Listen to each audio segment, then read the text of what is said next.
The first thing Caleb Arlen noticed was the stillness. It was the kind of stillness that didn't belong in the middle of a bright morning. The sun hung warm and golden above the quiet countryside road, birds chirping lazily in the trees, the breeze gently moving through the tall grass. Everything felt calm, ordinary, until Caleb saw the patrol car half hidden in the ditch. At first he thought it had simply slid off the road, but then he saw the door hanging open and a woman lying beside it. His heart stopped. The little hand of his 6-year-old son tightened in his own as Caleb froze in the middle of the gravel road, staring. The woman wore a police uniform.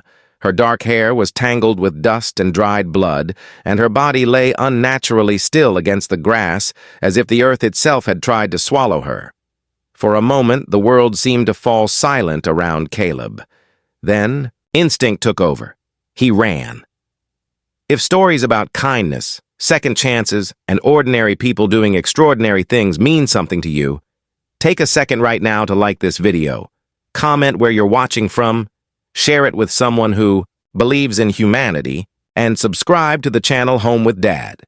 Stories like this remind us that hope can appear in the most unexpected places. Caleb Arlen had never imagined his day would begin like this. Just an hour earlier, he had been packing lunchboxes at his small farmhouse kitchen, trying to keep up with the endless energy of his son, Rowan. Being a single father had reshaped every corner of Caleb's life. Since Rowan's mother passed away 3 years earlier after a sudden illness, the world had narrowed into 2 simple priorities: survival and fatherhood. Caleb worked early mornings repairing farm equipment at a small agricultural supply shop outside the town of Willow Creek. The pay was modest, but it kept food on the table and gas in the old pickup truck that rattled like it had stories to tell. Every morning he drove Rowan to the little elementary school 20 minutes away, and every morning they took the same quiet road. Except today. Today, that road held a dying police officer. Caleb dropped to his knees beside her. Up close, the situation looked far worse than he feared. Her uniform shirt was torn near the shoulder, dark blood soaking into the fabric. Dirt clung to her arms as if she had crawled through the grass before collapsing. Her breathing was faint, barely noticeable. For a terrifying moment, Caleb thought. She was already gone. Then her chest rose again, a whisper of life. "Dad, is she okay?" Rowan's small voice trembled behind him. Caleb swallowed the lump forming in his throat. His son had already seen too much hardship in life. The last thing he wanted was for Rowan to witness death on a peaceful country road. But the truth was standing right in front of them. "No, buddy," Caleb said softly, "but we're going to help her." He pulled out his phone with shaking hands and dialed emergency services. As the line rang, Caleb pressed his jacket against the officer's wound, trying desperately to slow the bleeding. He wasn't a medic. He barely knew first aid beyond basic instinct, but instinct was screaming that if he did nothing, she would die before help arrived. The dispatcher answered, and Caleb forced his voice to stay steady as he explained the location and what he had found. An ambulance and multiple police units were already being dispatched, but they were 15 minutes away. 15 minutes suddenly felt like an eternity. The woman's face was pale beneath the streaks of dirt. Caleb noticed a name badge on her uniform, Officer Marissa Vale. Her eyes fluttered weakly for a moment, barely opening before closing again. "Stay with me," Caleb murmured, not even sure if she could hear him. The wind rustled through the grass, as Rowan stood nearby, clutching his small backpack. Then something unexpected happened. The officer's hand twitched, her fingers slowly curled around Caleb's sleeve. Her lips moved faintly. He leaned closer. The word barely escaped her mouth. "Truck." Caleb frowned. "What truck?" he whispered, but she had already slipped back into unconsciousness. The minutes crawled past. Caleb kept pressure on the wound, praying he was doing the right thing. Rowan knelt nearby, watching silently with wide, worried eyes. In the distance, faint sirens began to rise. Relief washed through Caleb. When the emergency vehicles finally arrived, the peaceful country road exploded into motion.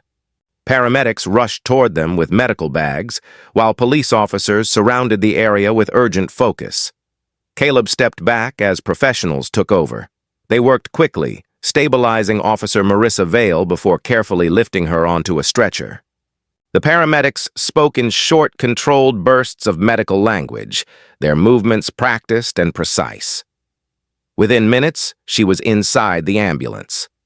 One of the officers approached Caleb. He was tall, stern-looking, with the kind of presence that filled the air around him. "Sir, I'm Captain Adrian Mercer," the man said. "You found Officer Vale?" Caleb nodded. "Yes. My son and I were driving to school." Mercer studied him for a moment. "You likely saved her life." The words hung in the air like something heavy and unreal. Caleb glanced at Rowan, who stood quietly beside him.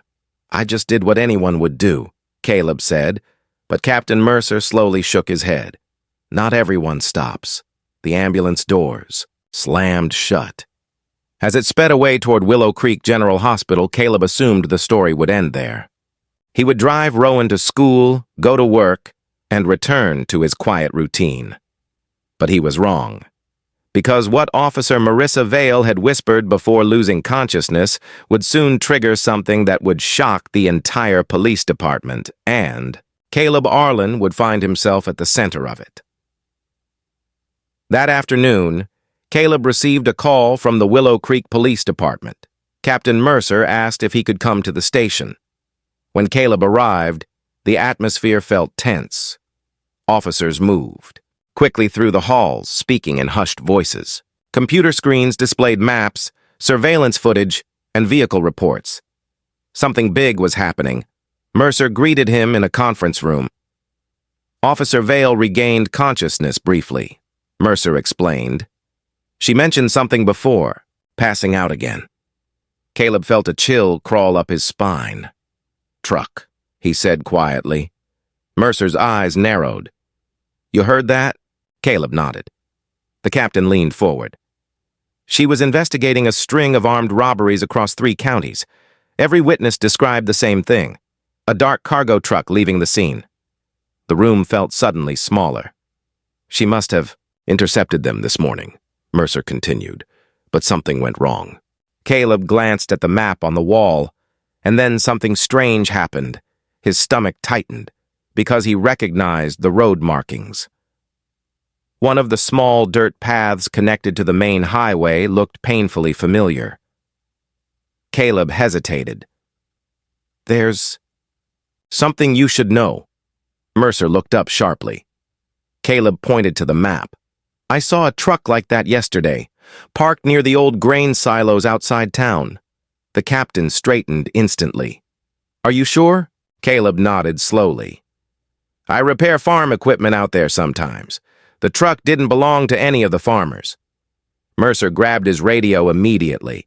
Within seconds, the room exploded into action. Police units were dispatched. A tactical team was assembled, and within 2 hours, officers surrounded the abandoned silos Caleb had mentioned. What they discovered there would send shockwaves through the entire region. Inside the silos were stolen weapons, cash, and evidence linking the criminals to multiple violent crimes across the state. 3 suspects were arrested trying to flee the scene. The investigation that followed would later reveal something even more incredible. Officer Marissa Vale had been chasing the group alone that morning after receiving a tip. She had attempted to stop the truck on the rural road Caleb traveled every day. The suspects forced her off the road and fled. They left her there to die. If Caleb and Rowan had driven by 10 minutes later, she would have. 2 weeks later, Caleb received another call. This time it came directly from the hospital. Officer Marissa Vale wanted to see him. When Caleb walked into the hospital room, he barely recognized the woman lying in the bed. Her arm was in a sling and bruises colored her face, but her eyes were alive now. Stronger, grateful, She smiled when she saw him. Caleb suddenly felt awkward standing there with Rowan beside him. "You saved my life," she said quietly. Caleb shook. His head. "I just stopped the truck." Marissa looked down at Rowan and smiled softly. "And you brought backup." Rowan grinned shyly. The room filled with a warm silence. But outside that hospital room, the story had already spread through the police department. Officers began visiting Caleb's repair shop just to shake his hand. The chief of police sent a formal letter of gratitude. Local newspapers called him a hero, but Caleb never accepted the title. To him, it was simple. Someone needed help, so he helped. What shocked the police force most wasn't just that Caleb saved Officer Vale's life. It was what happened afterward, because in the months that followed, Marissa Vale didn't disappear back into police work and forget about the man who stopped on the road that morning. Instead, she kept showing up at Rowan's school events, at Caleb's repair shop with coffee, at their small farmhouse for dinner. Something unexpected had grown from that. Terrifying moment on the roadside. Friendship.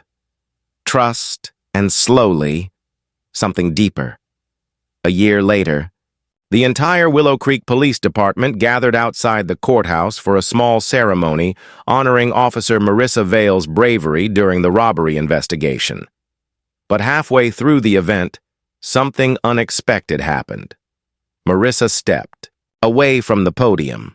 She walked through the crowd and stopped in front of Caleb and Rowan. Then,